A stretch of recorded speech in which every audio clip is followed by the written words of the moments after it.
Նոյեմբերի 16-ին նշանակված Արմավիրի մարզի Վաղարշապատ համայնքի համամասնական ընտրակարգով ավականու ընտրություններում օգտահաշիվ ստանալու հայտ է ներկայացրել 11 քաղաքական ուժ։ Նրանցից թիվ 14 ընտրատարածքային ընտրական հանձնաժողով առաջադրման փաստաթղթեր են ներկայացրել 9։ Դրանք են Հայրենիք կուսակցությունը, Հաղթանակ կուսակցությունների դաշինքը կազմում Առաջ եւ Հայ հեղափոխական դաշնակցություն կուսակցությունները, Քաղաքացիական պայմանագիր, Ազատ դեմոկրատներ, Մայր Հայաստան ազգային դեմոկրատական, Ժառանգություն, ազգային առաջընթաց, Հանրապետություն, Համահայկական ճակատ կուսակցությունները։ Առաջադրման փաստաթղթեր ներկայացրած սուբյեկտների գրանցումն իրականացվելու է հոկտեմբերի 12-ից 17-ն ընկած ժամանակահատվածում։ Գրանցված կուսակցություններին հերթական համարներ են տրամադրվելու հոկտեմբերի 18-ի ԿԸՀ նիստում վիճակահանությամբ։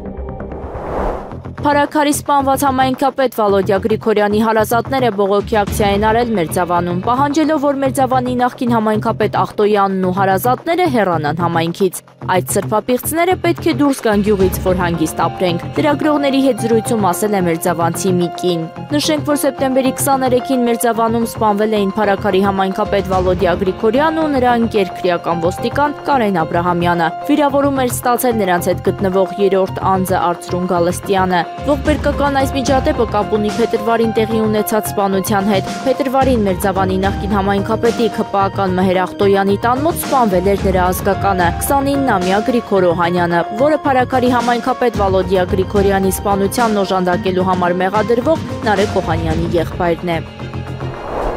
Ուկրաինայի նախագահ Վոլոդիմիր Զելենսկին Fox News-ի եթերում հայտարարել է, որ Միացյալ Նահանգների նախագահ Դոնալդ Թրամփից ակտիվ գործողություններ է ակնկալում Ուկրաինայում պատերազմը դադարեցնելու հարցում։ Հուսով եմ, որ Թրամփը կկիրառի արևելքի վրա փորձարկված այն նույն ճնշման մեխանիզմը եւ ավելի ուժգին, որպեսզի ստիպի Պուտինին դադարեցնել պատերազմը Ուկրաինայում, նշել է քաղաքական գործիչը։ Հոկտեմբերի 13-ին Թրամփը հայտարարել էր, որ լավ զրույց է ունեցել Ուկրաինայի նախագահի հետ։ Ավելի վաղ Ուկրաինայի եւ Միացյալ Նահանգների նախագահները 2 օրվա ընթացքում 2 անգամ հեռախոսազրույց են ունեցել։ Դորին Ռեչյանը հրաժարվել է Մոլդովայի նոր կառավարության վարչապետի պաշտոնից, հայտարարել է իշխող կուսակցության առաջնորդը։ Հանրապետության վարչապետի թեկնածուն Ռեչյանի փոխարեն հայտնի կդառնա նախագահի հետ խորհրդակցություններից հետո։ Մոսկվան հույս ունի, որ Թրամփի Գազայի հարցով ծրագրի շրջանակներում բոլոր պայմանավորվածությունները կիրականացվեն։ Այս մասին հայտարարել է Ռուսաստանի արտաքին գործերի նախարար Սերգեյ Լավրովը։ Մենք մեծ հույս ունենք, որ այն ամենը, ինչի շուրջ մենք համաձայնության եկանք, կիրականացվի, ասել է Լավրովը արաբական լրատվամիջոցների ներկայացուցիչների հետ հանդիպման ժամանակ։ Ներքին գործերի նախարար Արփինե Սարգսյանի հրամանով աշխատանքից ազատվել է քրեական ոստիկանության Տավուշի մարզային վարչության պետը, վերջինս նշանակվել է ոստիկանության գավառի բաժնի պետ։ Դեպի ՌԴ բեռնափոխադրումներով զբաղվող մի քանի վարորդներ բողոքի ակցիա են իրականացրել կառավարության շենքի դիմաց։ Նրանք պահանջում են իշխանություններից Ռուսաստանի Դաշնության հետ բանակցել ու փոփոխել իրենց Ռուսաստանի Դաշնությունում գտնվելու թույլատրելի ժամկետները։ Այս տարվա հունվարի 1-ից ոչ վիզային ռեժիմի երկրների քաղաքացիները, որոնք ՌԴ են մուտք գործում ոչ աշխատելու նպատակով, օրացույցային տարվա ընթացքում կարող են մնալ 90 օր։ Հայաստանում արձանագրվել է կորոնավիրուսի օմիկրոն շտամի նոր ենթատեսակ, որը ոչ պաշտոնապես անվանվում է Stratus։ Stratus շտամով առաջացած հիվանդության բնորոշ նշաններից մեկը ձայնի փոփոխությունն է, խռպոտությունը։ Ընթացիկ տվյալները ցույց են տալիս, որ հոսպիտալացման ծանր դեպքերը կենտրոնացած են խոցելի խմբերում, տարեցներ, ուղեկցող հիվանդություններ։ Առողջապահության նախարարությունից հայտնել են, որ հանրապետությունում կորոնավիրուսային վարակի հետ կապված իրավիճակը կայուն է, սակայն շարունակում է շրջանառվել օմիկրոն ենթատեսակը, որը դիտարկվում է 2023 թվականից։ Վերջին 14 օրվա ընթացքում Հայաստանի Հանրապետությունում արձանագրվել է կորոնավիրուսային հիվանդության 70 դեպք։ Իսրայելի վարչապետ Բենյամին Նեթանյահուն կմասնակցի Գազայի հատվածին նվիրված գագաթնաժողովին, որը նախատեսված է Եգիպտոսում երկուշաբթի օրը հոկտեմբերի 13-ին։ Հայտարարել է Իսրայելի վարչապետի գրասենյակի խորհրդական Դմիտրի Գենդելմանը։ Իսրայելի վարչապետ Նեթանյահուն կմասնակցի Շարմ էլ Շեյխում կայանալիք գագաթնաժողովին, ասել է նա։ Ֆրանսիան հատուկ դեր կխաղա Պաղեստինի ինքնավարության հետ հարաբերություններում Գազայի կառավարման հարցում երկուշաբթի օրը հոկտեմբերի 13-ին հայտարարել է Ֆրանսիայի նախագահ Էմանուել Մակրոնը։ Ֆրանսիան հատուկ տեղ կզբաղեցնի Պաղեստինյան ինքնավարության կողքին ապահովելու համար, որ այն ստանա իր բաժինը եւ որ իր բարեփոխումները նախագծի ապագայի համար։ Եվ այս առումով մեր առաջարկած խաղաղության ծրագիրը եւ նախագահ Աբասի միաժամանակ Սաուդյան Արաբիայի թագաժառանգի եւ վարչապետ Մուհամմեդ բին Սալմանի եւ իմ հետ անցկացրած բանակցությունները կարևոր տարրեր են, որոնց վրա մենք կշարունակենք աշխատել, ասել է նա լրագրողներին Եգիպտոսի Շարմ el-Շեյխ հանգստավայր քաղաքում Գազայի հատվածում պատերազմի ավարտի նվիրված գագաթնաժողովին ժամանելուց հետո։ Իսրայելը հաջորդ տարի ԱՄՆ նախագահ Դոնալդ Թրամփին կառաջադրի Նոբելյան խաղաղության մրցանակի այս մասին հայտարարել է Իսրայելի խորհրդարանի խոսնակ Ամիր Օհանան խորհրդարանում Թրամփի ընդունելության արարողության ժամանակ ելույթ ունենալիս հայտնում է GBnews.com-ը. Պարոն Թրամփ, դուք ամենաարժանին եք խաղաղության մրցանակին, հետևաբար ես այստեղ հայտարարում եմ, որ մենք կձգտենք աշխարհի տարբեր երկրներից խորհրդարանների խոսնակների ներգրավել եւ ձեզ հաջորդ տարի Նոբելյան խաղաղության մրցանակի առաջադրել, ասել է Իսրայելի խորհրդարանի նախագահ։ Աշխարհին շատ Թրամփներ են պետք, հավելել է նա։ Փարաքարի համայնքապետ Վալոդիա Գրիգորյանի սպանության գործով կալանավորված Նարեկ Օհանյանին ու Բարաշենի բանտում բռնության են ենթարկել։ Այս մասին Արմլուրեյեմին հայտնել են իրավապահ աղբյուրներից։ Ըստ տեղեկությունների Փարաքարի համայնքապետի սպանության գործով կալանավորված Նարեկ Օհանյանին ու Բարաշենի բանտում հենց մենախցից կամ բոլորին հայտնի կարանտինից հանել տարել են ընդհանուր խոց, նրան խցում բռնության են ենթարկել։ Արդյունքում քրեակատորողական հիմնարկի ղեկավար կազմը հասկանալով, որ նրա կյանքը վտանգված է, նրան կրկին տարել են մենախուց։ Քրեակատորողական ծառայությունից չեն մեկնաբանել տեղեկությունները։ Քրեակատորողական ծառայության հանրային կապերի բաժնի պետ Նոնա Նավիկյանը հայտնել է, որ իրավասություն չունի նման տեղեկություն հայտնելու։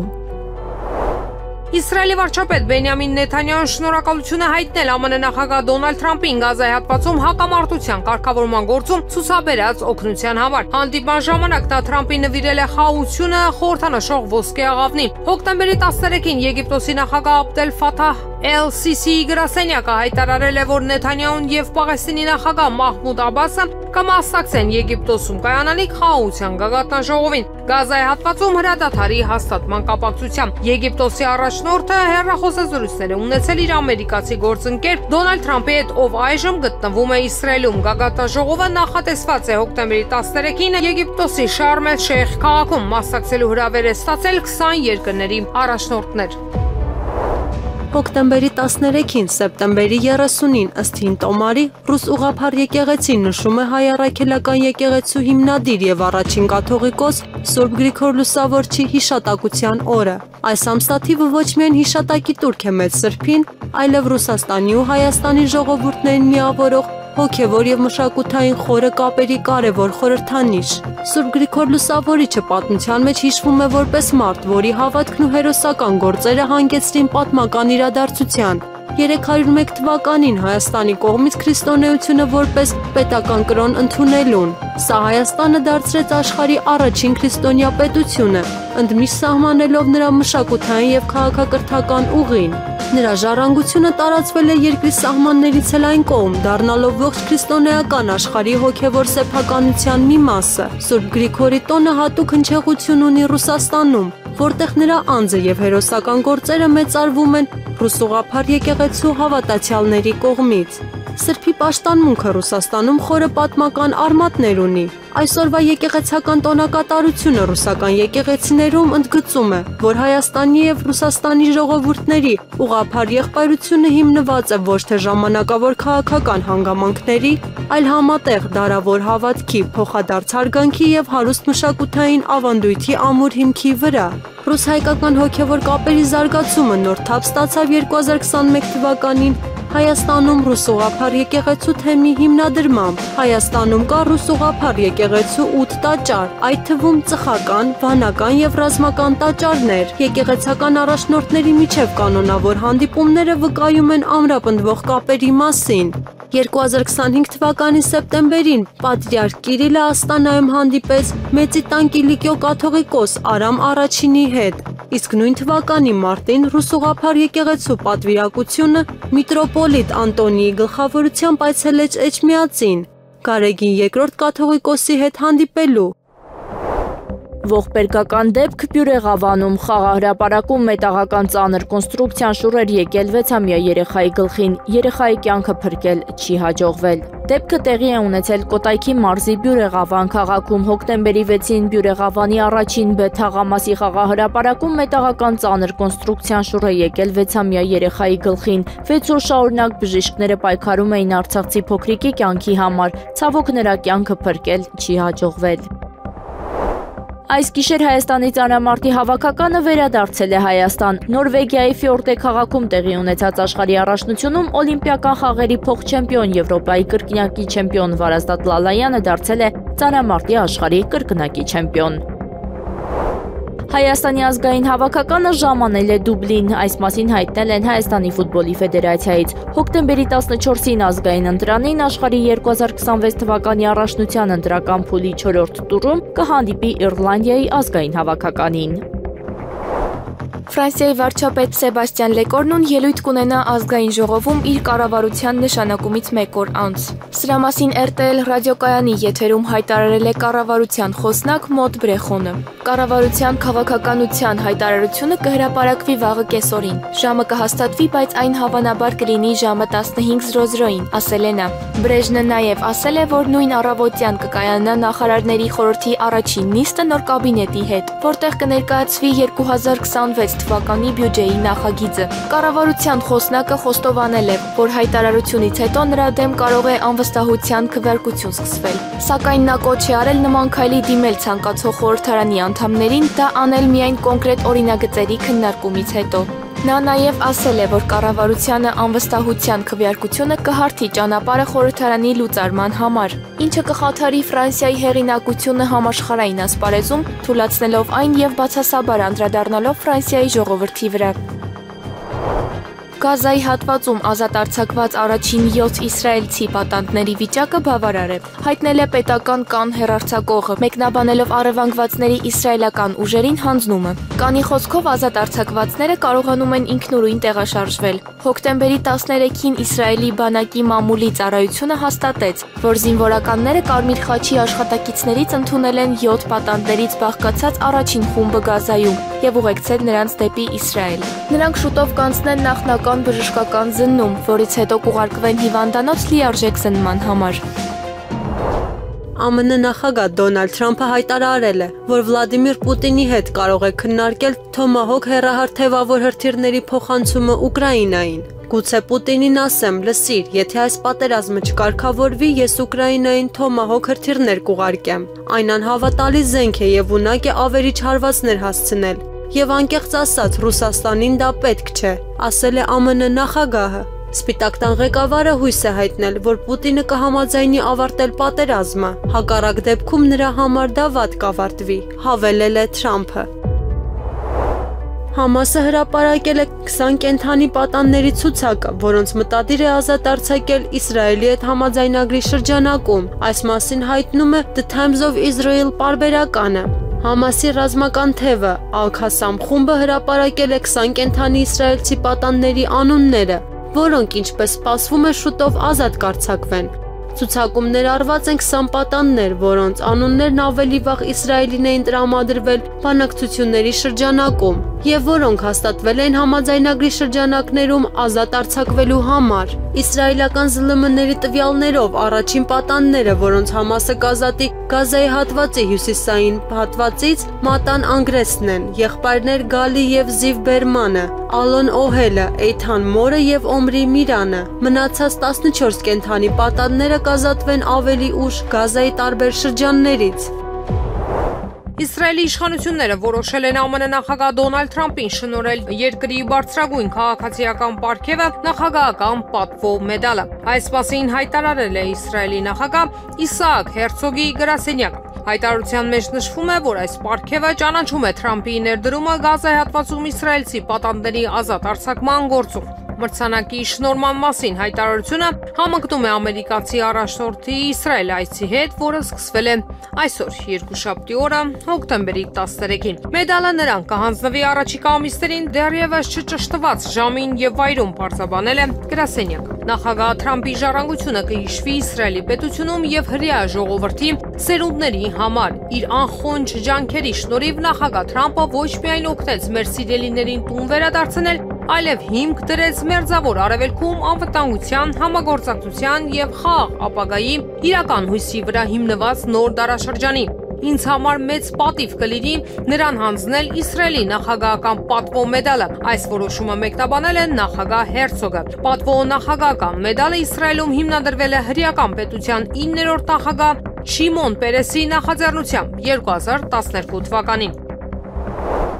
Եվրամիության արտաքին գործերի նախարար Կայա Կալասը հայտարարել է Կիև ժամանելու մասին, որտեղ մտադիր է քննարկել նոր զենքի մատակարարումները եւ ֆինանսական վարկերը, ինչպես նաեւ էներգետիկ ենթակառուցվածքների անվտանգությունը։ Ես այսօր Կիևում եմ ֆինանսական եւ ռազմական աջակցության վերաբերյալ բանակցությունների համար, հայտնել է նա, նշելով, որ մտադիր է նաեւ Կիևի ռեժիմի ներկայացուցիչների հետ քննարկել էներգետիկ ենթակառուցվածքների անվտանգության հարցերը։ ԱՄՆ նախագահ Դոնալդ Թրամփը հայտարարել է, որ դեռևս մտադիր է նոյեմբերի 1-ից Չինաստանի նկատմամբ 100% առևտրային մաքսատուրքեր սահմանել։ Այո, այս պահին այդպես է, մերձավոր արևելք թռչող Air Force One ինքնաթիռում լրագրողներին ասել է նա, երբ նրան հարցրել են, թե արդյոք մտադիր է Չինաստանի նկատմամբ 100%-անոց մաքսատուրքեր սահմանել։ Կտեսնենք, թե ինչ կլինի։ Միևնույն ժամանակ ամերիկացի առաջնորդը նշել է, որ մինչև այդ ամսաթիվը դեռ շատ ժամանակ կա։ Նոյեմբերի 1-ը ինձ համար հավերժություն է թվում, ասել է Սպիտակ տան ղեկավարը։ Հոկտեմբերի 10-ին Թրամփը հայտարարեց, որ Վաշինգտոնը նոյեմբերի 1-ից առաջ 100%-ով կբարձրացնի չինական ապրանքների մաքսատուրքերը, ինչպես նաև կսահմանի արտահանման վերահսկողություն ծրագրային ապահովման վրա։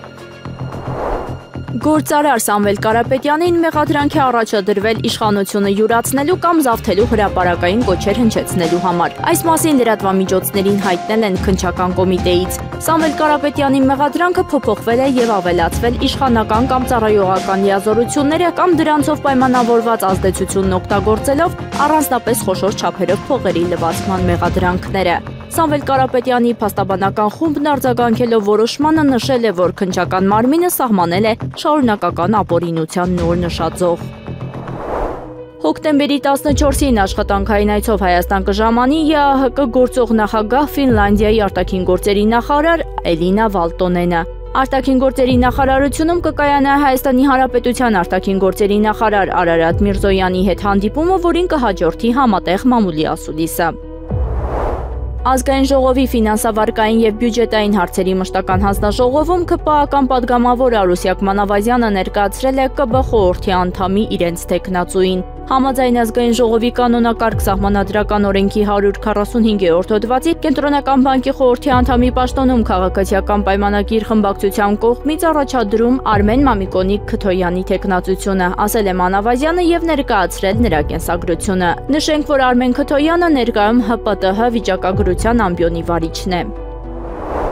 Դյումենի մարզի հայերի միության ղեկավար եւ Ռուսաստանի վաստակավոր շինարար Աբրամ Հովեյանը շնորհավորել է հայերին Երևանի 2807-ամյակի կապակցությամբ եւ հանդես եկել ուղերձով։ 2025 թվականի հոկտեմբերի 12-ին Հայաստանի մայրաքաղաք Երևանը նշում է իր հիմնադրման 2807-ամյակը։ Ավանդական քաղաքի օրը, ինչպես միշտ աշխարհով մեկցրված հայ ժողովրդի համար կդառնան ոչ միայն անկեղծ ուրախության ու իսկական, այլ ոչ թե կեղծ հպարտության առիթ, այլև հիշեցում իրենց արմատների, հայրական օջախի, հայրենիքի ու նախնիների մասին, ովքեր հնագույն ժամանակներում կառուցել են Էրեբունի բերդաքաղաքը, Արարատ լեռան ստորոտին, հեքիաթային հովտում եւ պաշտպանել են այն թշնամու հրոսակներից։ Ասվում է Դյումենի մարզի հայերի միության ղեկավար եւ Ռուսաստանի վաստակավոր շինարար Աբրամ Հովեյանի շնորհավորական ուղերձում։ Սիրելի երևանցիներ, Հայաստանի մայրաքաղաքի պատվարժան հյուրեր եւ հեռվում ապրող միլիոնավոր հայեր,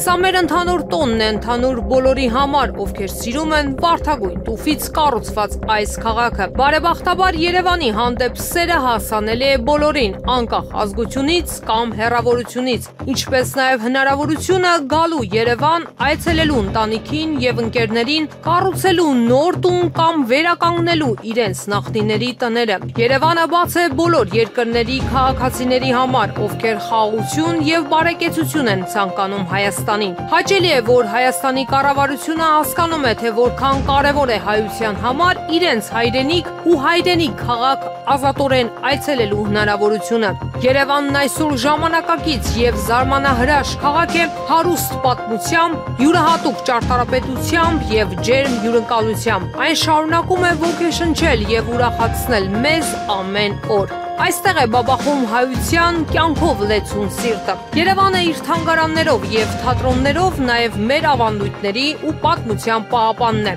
Մենք պետք է ոչ միայն սիրենք, այլև պաշտպանենք, կառուցենք եւ գեղեցկացնենք Երևանը։ Հայտնի է, որ Ռուսաստանում ապրող հայերը կենսական դեր են խաղում հայկական մեգապոլիսի տնտեսական կայունության, պահպանման, իրենց ընտանիքներին աջակցելու եւ ներդրումներ ապահովելու գործում։ Սա չպետք է մոռանալ, եկեք միասին հոգ տանենք մեր քաղաքի մասին, որպեսզի այն ապագա սերունդների համար մնա նույնքան գեղեցիկ եւ հյուրընկալ։ Թող այսօրը դառնա մեր քաղաքի միասնության եւ հպարտության խորհրդանիշ։ Թող որ Երևանը բարգավաճի, իսկ նրա փողոցները լցվեն ծիծաղով ու ուրախությամբ։ Տոնը շնորհավոր Երևան, ասված է ուղերձում։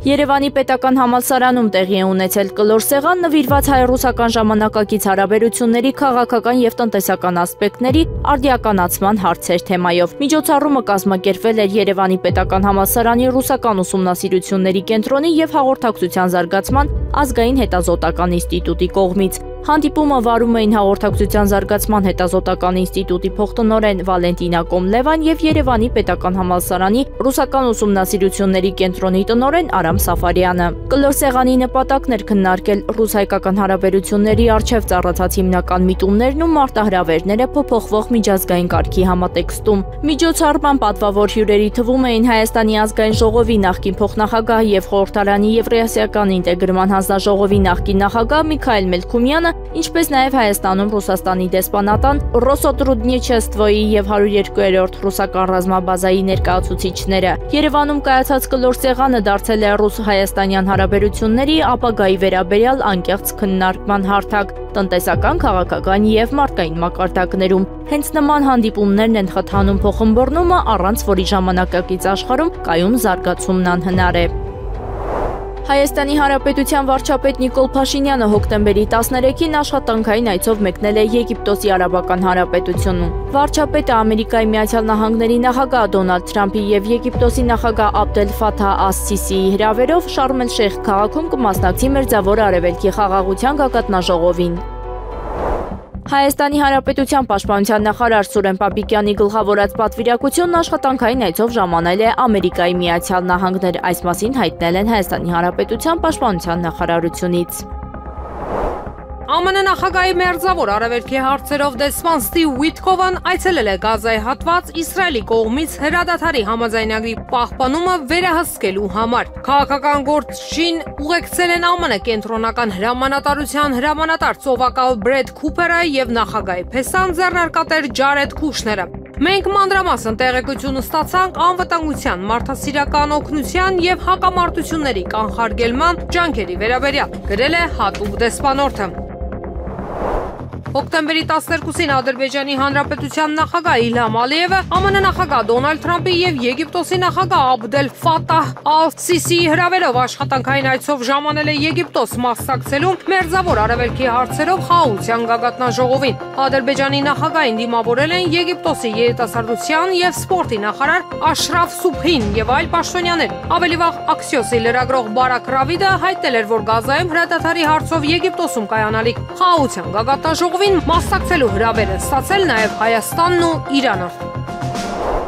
Համասի պատանդների վերադարձից հետո Իսրայելի գլխավոր խնդիրը կլինի արմատականների թունելների ոչնչացումը Գազայում։ Այս մասին հայտնել է Իսրայելի պաշտպանության նախարար Իսրայել Կացը։ Պատանդների վերադարձից հետո Իսրայելի գլխավոր խնդիրը կլինի Գազայի հատվածում Համասի ահաբեկչական բոլոր թունելների ոչնչացումը, ինչպես անմիջականորեն Իսրայելի պաշտպանության բանակի կողմից, այնպես էլ միջազգային մեխանիզմի միջոցով, որոնք կստեղծվեն ԱՄՆ ղեկավարության կողմից ու նրա վերահսկողությամբ, նշվում է հրապարակման մեջ։ Պաղեստինյան համաշարժումը չի մասնակցելու Եգիպտոսի Շարմ էլ-Շեյխ քաղաքում կայանալիք խաղաղության գագաթնաժողովին, հաղորդում է Ֆրանս պրես գործակալությունը, հղում անելով Համասի քաղբյուրոյի անդամ Հուսամ Բադրանին։ Համասը հայտարարել է, որ չի մասնակցելու, ասվում է հայտարարության մեջ։ Բադրանի խոսքով Համասը բանակցային գործընթացին կմասնակցի Կատարի և Եգիպտոսի միջնորդների միջոցով։ Ավելի վաղ Եգիպտոսի նախագահի գրասենյակը հայտարարել էր, որ Գազայի հատվածում պատերազմը դադարեցնելու համար Եգիպտոսի Շարմ էլ-Շեյխ քաղաքում կայանալիք գագաթնաժողովը տեղի կունենա հոկտեմբերի 13-ին, որին կմասնակցեն ավելի քան 20 երկրների ղեկավարներ։ Ռուսաստանը դատապարտում է ԱՄՆ-ի հարվածները Վենեսուելայի մերձակայքում գտնվող նավերին։ Սրա մասին հայտարարել է ՄԱԿ-ում Ռուսաստանի մշտական ներկայացուցիչ Վասիլի Նեբենզյան, փոխանցում է ՌԻԱ Նովոստին։ Դիվանագետը նման հարձակումները որակել է որպես միջազգային իրավունքի և մարդու իրավունքների խախտում։ Նման գործողությունները տեղավորվում են միայն ամերիկյան բացառիկության տխրահռչակ տեսության մեջ, ըստ որի ԱՄՆ-ին կարելի է ամեն ինչ, իսկ մնացած երկրներին միայն այն, ինչ Միացյալ Նահանգները թույլ կտա նրանց, վրդովվել է մշտական ներկայացուցիչը։ ԱՄՆ նախագահ Դոնալդ Թրամփը կարծիք է հայտնել, որ Ռուսաստանի առաջնորդ Վլադիմիր Պուտինը լիովին աջակցում է Գազայի հատվածում հրադադարին, հաղորդում է ՌԻԱ Նովոստին։ Նախագահ Պուտինը լիովին աջակցում է դրան, այնպես որ ես ուրախ էի տեսնել նույնիսկ այն երկրները, որոնք անմիջականորեն ներգրավված չէին գործընթացում։ Նրանք բոլորը աջակցում են դրան, լրագրողներին ասել է Թրամփը։ Հոկտեմբերի 10-ին Երևանի ժամանակով 13:00-ին ուժի մեջ մտավ Իսրայելի և Համասի միջև Գազայի հատվածում հրադադարը։ Թրամփի միջնորդությամբ կնքված համաձայնագրի առաջին փուլի համաձայն երկու կողմերի բոլոր պատանդները կազատվեն, իսկ իսրայելական զորքերը կհեռանան համաձայնեցված գծեր։ Ազգային ժողովի քաղաքացիական պայմանագիր խմբակցության պատգամավոր Միքայել Թումասյանն ու անկախ պատգամավոր Գեգամ Նազարյանը կգործուղվեն Սանկտ Պետերբուրգ, Ռուսաստանի Դաշնություն։ Այս մասին տեղեկանում ենք Ազգային ժողովի նախագահի կարգադրությունից։ Թումասյանը Ռուսաստանի Դաշնություն կգործուղվի հոկտեմբերի 15-ից 17-ը մասնակցելու ԱՊՀ ՄԽՎ մշակույթի, տեղեկատվության, տուրիզմի և սպորտի հարցերով մշտական հանձնաժողովի նիստի աշխատանքներին։ Նազարյանը կգործուղվի հոկտեմբերի 30-ից նոյեմբերի 1-ը մասնակցելու ԱՊՀ ՄԽՎ գիտության և կրթության մշտական հանձնաժողովի նիստի աշխատանքներին։ Աբովյանում հնչած կրակոցների գործով մեկ անձ ձերբակալվել է խուլիգանություն կատարելու համար։ Այս մասին Եվրամեդիա 24-ին փոխանցեցին Հայաստանի Հանրապետության քննչական կոմիտեից, անդրադառնալով գիշեր Աբովյանում հնչած կրակոցների դեպքի։ Ըստ քննչական կոմիտեի դեպքի արդիվ Հայաստանի Հանրապետության քննչական կոմիտեի Կոտայքի մարզային քննչական վարչությունում Հայաստանի Հանրապետության քրեական օրենսգրքի 44-155-րդ հոդվածի առաջին մասով սպանության փորձ, 167-րդ հոդվածի երկրորդ մասի 8-րդ կետով առողջությանը միջին ծանրության վնաս պատճառելը, 297-րդ հոդվածի երկրորդ մասի առաջին կետով և երրորդ մասով խուլիգանությունը և 335-րդ հոդվածի առաջին մասով հրազենին դրա հիմնական բաղկացուցիչ մասերի, ռազմամթերքի և այլ նյութերի, սարքերի առարկաների ապօրինի շրջանառությունը նախաձեռնվել է քրեական վարույթ։ Եղանակը առաջիկա օրերին հոկտեմբերի 13-ին շրջանների մեծ մասում սպասվում են տեղումներ, լեռնային առանձին շրջաններում ձնախառն անձրևի տեսքով։ Հոկտեմբերի 14-ից 17-ը սպասվում է առանց տեղումների եղանակ։ Քամին հյուսիսարևմտյան 2-ից 5 մետր վարկյան։ Հոկտեմբերի 13-ին առանձին շրջաններում սպասվում է քամուշ գնացում 17-ից 20 մետր վարկյան արագությամբ։ Օդի ջերմաստիճանը հոկտեմբերի 13-ի ցերեկը կնվազի 5-ից 7 աստիճանով, այնուհետև նույնքան կբարձրանա։